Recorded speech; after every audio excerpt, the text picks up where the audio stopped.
Hello and welcome back to my aquarium, and today we are playing some more Death Must Die. Pretty excited to try out a different build on Avoron here today. It looks like we had the Christmas event going on, so that looks pretty cool. We got some presents under here. I was like, maybe I should open one of these. And oh, a candy cane. What else do we got? A shawl, a hat. I like how these are like popping open like they're bubbles. Infinite ale and socks. Okay. Looks like the only thing I put on this guy are these socks right here. They're unique immortals. Interesting. So movement speed and luck. I would lose my armor, but warm and colorful, perfect for those winter nights home alone. Well, if you're like me, then you're a lonely motherfucker, so let's go ahead and slap these on for the run. Why not? We'll check out the other stuff later. I'm going to come down here and show you really quick. I am going to go for this right here. It's called the Sign of the Disciple. That says all our blessings are going to start at least Adept Rarity, then our Adept Rarities are much more likely to convert to Expert Rarity. So we're just going to try to get some really high tier upgrades on this guy and go crazy with it. Obviously, as you saw, I had pretty good armor on this guy already, so I'm excited to see what we can get. Looks like there's some snow in here. These guys got Santa hats on. I haven't tried this event because they actually activated it very soon after I went out of town, so I didn't have a chance to actually try this out. But make sure I want to get some runs in here on this little holiday event while it actually is active, because I always love little stuff like this, you know? You just get all these crazy little kooky events, and it's like little things like this that make me think people really care about their games, because they just want to add little silly stuff like this and have some fun with it. Wow, right off the bat, we have some good stuff here. I loved Warp Strike, actually, but I think I can't skip this up. Right off the bat, 18% extra experience gain on our level 1 obviously is the best case scenario, because the sooner you get that, the more time you have to get that extra experience gain going crazy. So we're going to go for that straight away. If I can get maybe... I really like Winter's basic attack. If you didn't see my last video, I did a Maris run, and I used auto attacks on her because she actually has really good auto attacks with a specific sign. So if you want to see that build, go ahead and check that out. But what I did on there is I got Winter's auto attack boost, which that will actually let you freeze enemies. It does some extra attacks. It's very solid, and it's very good on really everybody, in my opinion. I've had Avoron builds with it in the past, and it's very solid. More time here. Time field, Warp Strike, I do very much so like. Shoot experience. Let's just try to get a bunch of XP. I mean, after all, the entire point of this build is to go ahead and get as many high rarity, abilities that we can here. So I think the best way to get as many high rarity abilities that we can is to level up a bunch, right? That makes sense in my book. So we'll go ahead and try that. But I was really enjoying it on Maris. On this guy, it depends. He has really good autos. He's like the good middle ground. That's why this is the starting character, because he's just like the classic bruiser. Like, you can take some good damage on him. You can deal good damage. He has just the most basic little sword slash attack here, and it just gets the job done, and it introduces you to the game really well. More is not the worst thing in the world. We could go for some like summon stuff here, but that's not really what I want per se. Phantoms could be nice too. I don't actually hate that idea, but I think I'm going to alter because I'm going to look for something really quick. Lady Justice on Master is interesting. Huh. I don't think I can skip up a Master upgrade here. Let's go ahead, reduce attack penalty. That could be really good. Let's go ahead and grab that just to start with. Why not? Then we can dash around enemies like this and not have to worry for a second. See these wings we get? So for a few seconds after dashing, we can just move around really, really well, which is really nice, especially for these elite enemies that attack us and like bosses and stuff, because you can kind of just like grab their balls and spin them in circles, and they really can't do anything to you while you're doing that, because you're just moving so fast, but at the same time, you're just smacking shots out there. Get the chatty skeleton, whatever his name is over here. We'll take him out. Oh, he's got some nice Christmas drip on too. Respect. Well, speaking of Christmas, I hope everybody had a good one, or just whatever holidays you might have celebrated, New Year's, whatever it was. Hopefully you had a good time. I know I had a pretty fun time. Went over to Texas and visited some family, and it was pretty chilly there. Honestly, I'll get more heals is always good, and we have a big chance of that going to expert here pretty soon, so I like the odds of that. That's a good thing to me. It was pretty chilly over there though. I'm a Florida boy, so like born and raised, I get cold really easily. But it was getting to like the 30s in the nights, and you're like, I live in freaking Alaska. It gets way cold. It's just I don't freaking care. To me, that's really cold. Honestly, I'm gonna take a level of Blaze just because I think it's a really good passive ability, and it'll give us something that can kill without us having to actually auto, so we can kind of wipe out some waves with that easier, and I don't have to completely focus on it just myself. This is really good though. We need to sit still and farm a bunch of enemies while this is active, because that's a big XP boost combined with all the XP boosts that we already have. So let's go ahead and see if we can get some levels out of this while we have this passive active, as well as the movement speed active, which means we can kind of just run around and keep swinging, just like our wings usually do for us, but we can just do it easier now. So yeah, I got there, and it was just like cold all the time, and I was not digging it. I was just chilling my little butt cheeks off. Was not the biggest fan. And you know, the next thing is, I got some new clothes, right, for like my birthday, which is right before Christmas. Anybody who has a close to Christmas birthday can sympathize with me that it can be quite a pain, especially if you're like within a week of Christmas. You really got fucked over, because chances are that you might have been in that boat where like you didn't get separate presents. So you got like, here's your birthday presents, but it's also your Christmas presents. So maybe you got a little more than other people if you were lucky. But for a lot of people, if you have that birthday in that little hallway, you just get screwed over and you get one set of presents. Luckily mine was on the 13th, so it was always far enough away that usually I would get separate gifts. So I always liked that.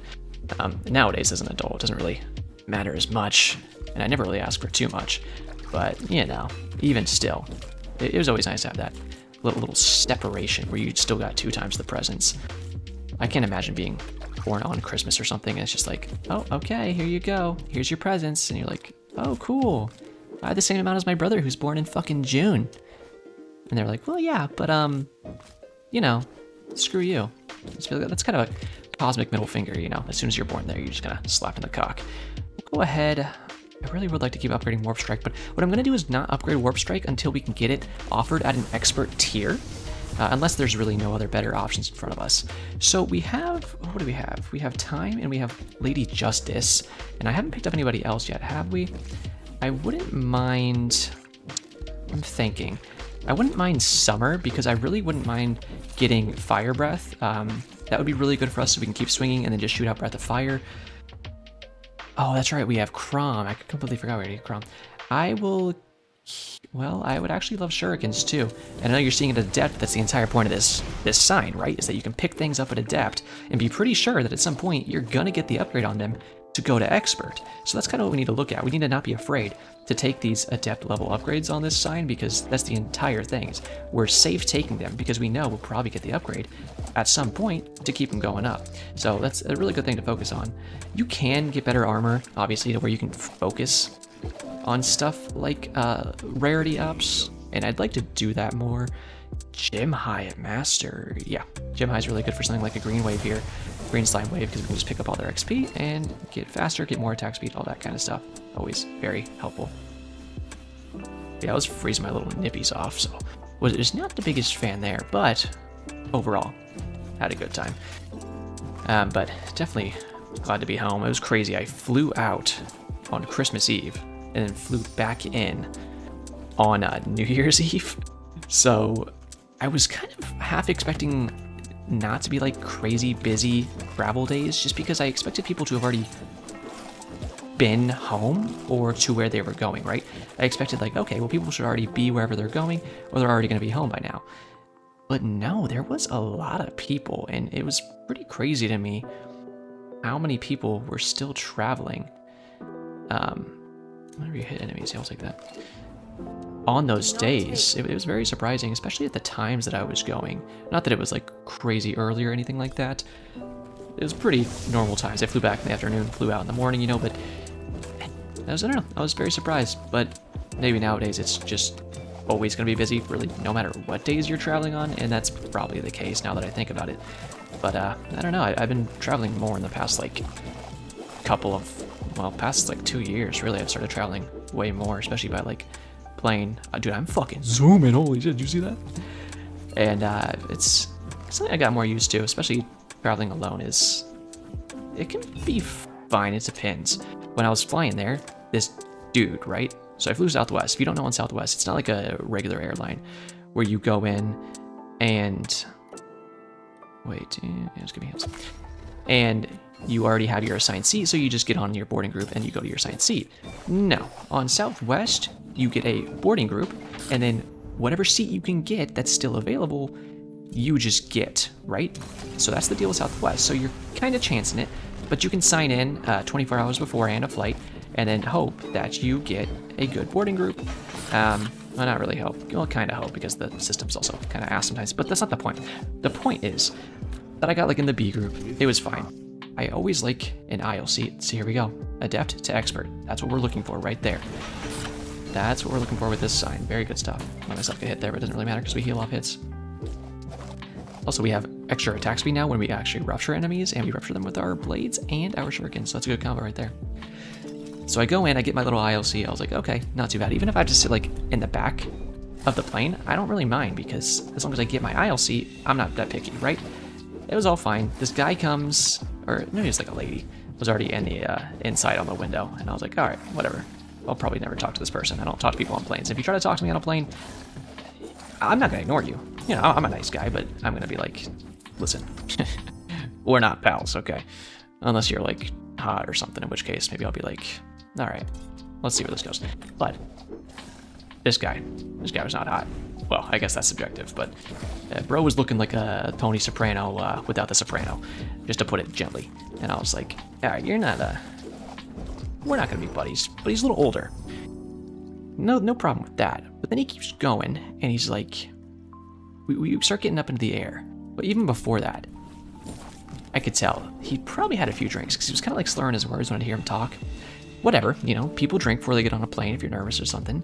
But you got to be able to control yourself if you're going to do that. And I don't think this guy could. So we start getting up there, and he's like, hey, you look young. Can you help me get the Wi-Fi working? And I was like, oh, brother, here we go. You know, I mean, I had to take my earphones out to do that. And if you know, when you have your earphones in public, it's like the classic sign of don't talk to me. I'm in my own little bubble. You know, I don't want to socialize. But I was like, all right, I'll give him one time. You can tap me one time and ask me. That's fine. Any more than that, and I can't promise him anything. So I was like trying to help him figure it out, and even I was like, okay, this is kind of goofy, but I think you can get it. So helped him a little bit, and then bro was like, okay, I won't bother you anymore. And I was like, okay, good. You know, at least you have the common sense to be like, courtesy, I guess, decency, however you want to call it, to be like, all right, I'll leave this kid alone. So he's like, all right, I'll leave you alone. And then there's a call button. If you look up above your seat on an airplane, you got a few things, you know? You got a reading light. Awesome. People like reading, especially if you have eyeballs. I do. After that, you know, you got your little fan, so it blows some cool air on you. Cool. Great decision right there. The airlines really nailed it with that one. And then after that, you have something like the compartment that will drop down with your oxygen bag in case the plane's going down.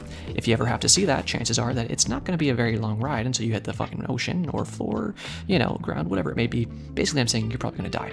Now, the thing is, there's one more thing up there that you should really think about, and that's the call button. Now, you might have not thought about the call button because nobody ever actually really presses that because it's supposed to be for emergencies only. Like if you really need something, you call. Maybe it's different if you're on like an international flight. This is like a hour-and-a-half flight, right? 2-hour flight. Not a big deal. You only press that button if you really need help.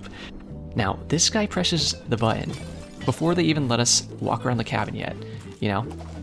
Like 10 minutes into the flight, the guy comes over, and I shit you not. I wish I were shitting on you, but I'm not. He's like, hey, when can we get a drink? And I was like, there ain't no way. You just walked up to this man and said, when can we get a drink? Like, you used the call button for that? My man, there is no way.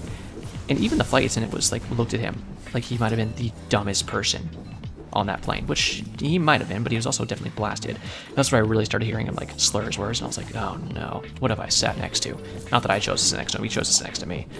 But I was just like, oh boy. And then they go on.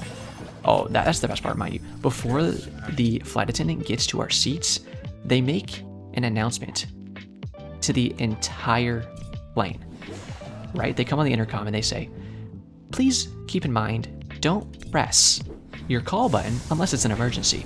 And in my head, I was like, man, what kind of freaking joker pressed the call button? They must feel so stupid right now. Like, you're not supposed to do that. Everyone knows that. And then, you know, lo and behold, 2 seconds later, the flight attendant comes right to my aisle and stares at the guy next to me, and I went, yeah, that about checks out. That checks out right there. So I was like, oh god, please nobody think that I have anything to do with this dude. I don't really think they did, but it's just like embarrassment by association of even just being in the area. But I was like, this dude, Now, the thing was, this flight was going through some weather. It was extremely turbulent. Now, he was good for a while after that. I tell you it's turbulent because here's the thing. They couldn't get up to serve drinks. That's part of the thing, right? They get up, they serve you drinks. It's all good. This time it was too turbulent. It was too dangerous, so they couldn't get up and serve us the drinks. Whatever, no big deal. I'm a little parched. I'll survive. Not Mr. Alcoholic, you know. Mr. AA next to me, I don't think he was doing the best, and he wanted his damn drink. But he was managing, I suppose. So, the crazy thing is, he pulls out this bag of food, and I was like, alright, brother, that's fine. You know, you eat your food. I got nothing against you there. But somehow, as he pulls out a bowl of fruit, we're talking like raspberries and strawberries, it smelled like utter ass. Like it smelled like fish. And I was like, how does that bag possibly smell like that? You're eating a fruit bowl. What else is in there? It was mind-boggling to me. Bro was on another level at this point. So at this point, I was not loving it, but I was like, whatever. Short flight, just play like games on my phone. You know, you got games on your phone? I do. And so I went ahead and just tried to ignore it. But he's like dropping the fruit bowl a couple times, and I was like, oh my god, this is a good thing this guy doesn't have a drink, because he'd probably spill it. And oh, we'll get there later on. Ooh, let's see. We'll keep doing our wings here. 2 seconds of this is very good. Now, it kind of comes down for a while, and in the last like 20 minutes of the flight, I kind of expected they just wouldn't do the drink service at that point because, you know, we were so far in. But no, they come around, they take the drink orders and everything, and I was like, okay, Jesus. This dude looks at the flight attendant, and he's like, I don't even know if I can recite this word for word at this point because I can't remember exactly. But essentially, he's like, can I have the alcohol? That just sounds like Bill Cosby. This is a really bad impression, but pretend like he sounded like this, but not Bill Cosby. The alcohol that's like a pineapple, but he's like slurring and he's really quiet. So now I'm getting leaned over with like this broad chest of this flight attendant man straight in my face as he's trying to hear this guy, and through the mumbling and through the slurring of his words. And I was just like, this is absolutely insane right now. What the fuck? This guy didn't remember that there was a pamphlet where you could just read the drinks on it. The flight attendant guy was clearly getting pissed off, and I couldn't blame him because I was getting a little bit annoyed too. Eventually he takes out the pamphlet and he's like, these two, can I have these two? I really don't know where the Bill Cosby's coming from, but maybe I'm just not good at impersonating drunk people. Ooh. We'll go Time Field. Time Field's actually better than you might think. If you don't pick this ability up very often, I would highly recommend you do it. Especially for bosses, this shit can grind them down pretty dang well. So eventually he like manages to communicate to this dude that he wants these 2 drinks. One of them is like dogfish, doghead, whatever the hell it was called. And the other one was like a high noon, like a pineapple high noon. And I was like, okay, whatever. He busted it out. He figured it out. Awesome. Let's move on. The guy eventually brings our drinks back. I was like, awesome. Okay, we're getting somewhere with this. But then I was just scared because I realized at that point, okay, this guy is definitely sloshed. Like, and now I'm going to sit next to him. And I bet you he's going to spill something at some point, and I'm going to get all these drinks over me, and I'm going to be even more pissed off. Now, of course I say that. He takes the fruit bowl back out, by the way, which still smells disgusting, obviously. And on top of that, and I should also mention, if something smells to where I can smell it, like really being gross, that's a big deal, because my nose is broken. It doesn't work that well. So when something really smells, and I smelled it, like that's how you know it really smells. So let me tell you, it was bad. Just going with the shurikens here. I think they're one of our best choices. Ouch. Can you not be jerks? Jerk me off, but don't be jerks to me. So guy's drinking his drinks, and then at one point he like drops the fruit bowl, drops his drink a little bit. Luckily he like saved the drink somehow. I don't know, he summoned every last 2% of sobriety he had in his life, and he caught that drink. I was flabbergasted. And the lady next to me, I felt bad for her because he definitely spilled some like food on her, and I was like, oh, you poor lady. I'm gonna try to kill some things here and get some levels of gem high if I can, while kind of just running around this guy and stacking up our rupture so we can get a lot of attack speed. There we go. We have double magnet upgrades. That's crazy. I think he hit me a little bit, but I'm not too worried about it because he's already dead. No. So eventually we're like I told you, they did this drink service stuff like 20 minutes before we even got there. So I was like, this just seems like a bad idea that they even did this. But I think legally maybe they would have to because they promised it to us. Whatever the, logistics of it may be, they gave us the drinks, which means they also had to collect them. They can't just leave them there. They need to do trash pickup. So they come on the intercom, this lady, and she was pretty funny. But she's like, well, we gotta land here soon, so if you have any drinks left, chug, chug, chug. And I was like, okay, for me, fine. You gave me half a can of Dr. Pepper in a little glass. I can figure this out. I can crack the code. This isn't the Da Vinci Code. I can slam this thing down. Fine. If I can take a tequila shot, I can take a little bit of Dr. Pepper. But then I remembered I'm sitting next to possibly the drunkest man in North America at the time, and so that didn't quite excite me that now he's going to drink even more. Mind you, he's going to Salt Lake City, Utah, so let that be your guiding light for what you think of this gentleman just by, judging him. Not that I'm saying anything about Salt Lake City, Utah. I mean, I've never been, but, you get the point. Now, he doesn't just chug it, which is probably for the best. What he does is he takes out like a big hydro flask type water bottle and he dumps both of these different drinks into the same water bottle. Just dumps them in. What? What do you mean, sir? You can't just do that. You can't just... He can't keep getting away with it. That's what I thought. But apparently he can, because he just did. He just dumped him in there. No one was the wiser. Of course, he's not going to have to go through any more securities or anything, so now he just has that in the next airport, connecting flight, whatever he did. It just blew my mind, and I was like, I just need to get off this fucking plane. It was probably the worst person I've ever sat next to, and I always just hope I don't sit next to somebody that I don't want to deal with, but that was the first time where I was really like, this guy needs to just... He needs to get home and just maybe sleep for a few days, but I'm sure his family was super excited to see him for Christmas. Probably like drunk Uncle Larry or something, let's be honest. Everybody's got one of those. Keep going shurikens here. I like shurikens a lot. This would be a good way to get some XP as well. These guys give a lot.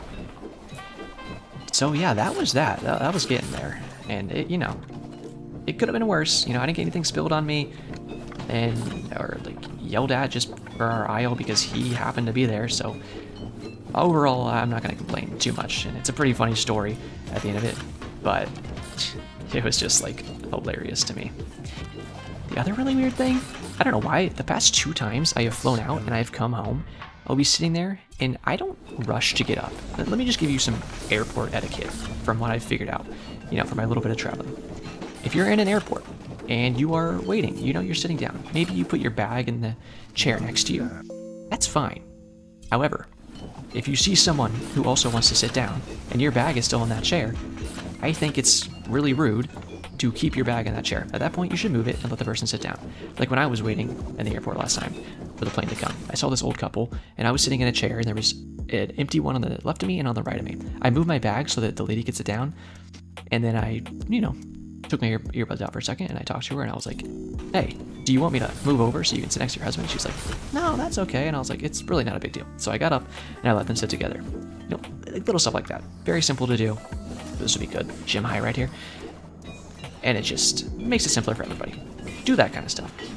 But, as well as, when you get to where you're going, the flight gets there, do not rush to stand up.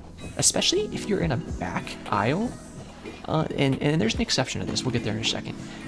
Don't rush to stand up. It is so fucking rude. I'm sorry. If you're sitting in the back of the plane, whatever. You're going to have to wait your turn. The only exception is if you're on a layover and you don't have a lot of time and you need to get off that plane, then you go ahead and you stand up as fast as you want and you try to race down that aisle.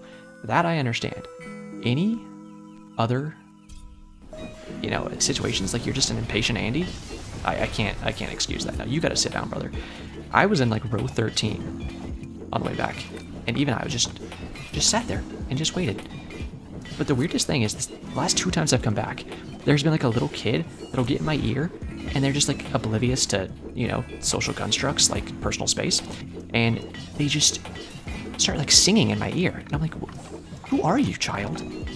Why are you singing in my ear? I don't want to be serenaded by this like goofy little Fortnite player. Can you just like vamoose away from me? But nope. Then he was just humming and singing, and all I want to do is laugh. And at the same time, I'm like kind of annoyed, and I'm like, can you just kind of buzz off a little bit? I don't know. These kids are wild, I swear to God. For some reason, that's happened to me twice now, the past 2 times I've been coming back. Don't know what the odds are on that one, but quite a weird happenstance, I would say. But that was my flying experience for the most part. Not too bad. I'm not going to complain. The second flight was much better on the way home, so... I did have a Trolls airplane, and I know you're like, what is a Trolls airplane? Like, did a troll fly it? No, I mean the movie Trolls. There's like a second one coming out, maybe a third. I don't know. I don't keep up with the Trolls lore. I had a plane that was branded with Trolls advertisement on the side. And on the inside of the plane, by the way. You know, I guess it wasn't enough that I had to pay hundreds of dollars for the fucking flight. I have to get advertised too, while I'm also on the flight and looking at it. Capitalism for you, I suppose. But that was that. But overall, you know, I can't complain. Not bad flights at all. Can you stop moving, sir? Oh, this is Time Field, baby. This is Time Field and Gym High. Perfect combination. Whatever, we'll just keep leveling this at the end here. This is a good run. This is what I wanted to see. So many master upgrades. Look how crazy these are going. Like, oh, this is it. This is what I wanted to see. And our little Christmas socks, I think, are definitely the biggest thing contributing to this being a slapper run. This is just ultimate Blade mode right now. Like, holy shit. I'm gonna screenshot this. There we go. That might pop up on your screen. Be like, screenshot it, save to gallery. Yeah, I hope it is. Let's take another one. Beautiful, beautiful. That's for the thumbnail, baby. But yeah, that was my traveling experience. And then I literally get off the plane, meet up with my sister. She's instantly like, yeah, our brother-in-law got T-boned while he was on the way to pick us up. So that's how my Christmas started. I was like, okay. That's good to know. Bosses are really good if you can get them inside of a time field. See how he's technically moving slower? Because the top half of his hitbox is inside of that time field right there. So he's actually hitting a little slower there. Uh-oh. I dodged incorrectly there. It's okay.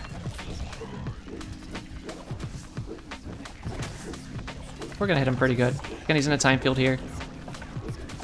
That'll help us out. Even when he throws things, like in a time field. You gotta be careful of that, though, because when he strikes, the strike, like, lasts longer. So, watch yourself on that. We'll try to build up some more chains here if we can. Get some XP. Pop him in the time field here. Like I said, we'll get behind him. That'll screw up his hitbox and stuff. He's probably gonna throw it a little. I think I avoided those. Be able to dog him down here really quick. I don't even have a dash, I just remembered. Never got a dash ability. I didn't really need one because... Does this count as a dash ability, the wings from dashing? I don't think so. Either way, that was a pretty solid run. That's what I wanted to get out of it. I mean, if we look at our abilities here, let's see how many elite, or expert, I should say, abilities we had. Let's see, we had 1, 2, 3, 4, 5, 6, 7, 8 expert abilities. And we also had master abilities. I think I had like no low legend, but yeah, a lot of master ones and only one adept one. Chains of War went crazy there. Warp Strike, like I said, is a very good ability.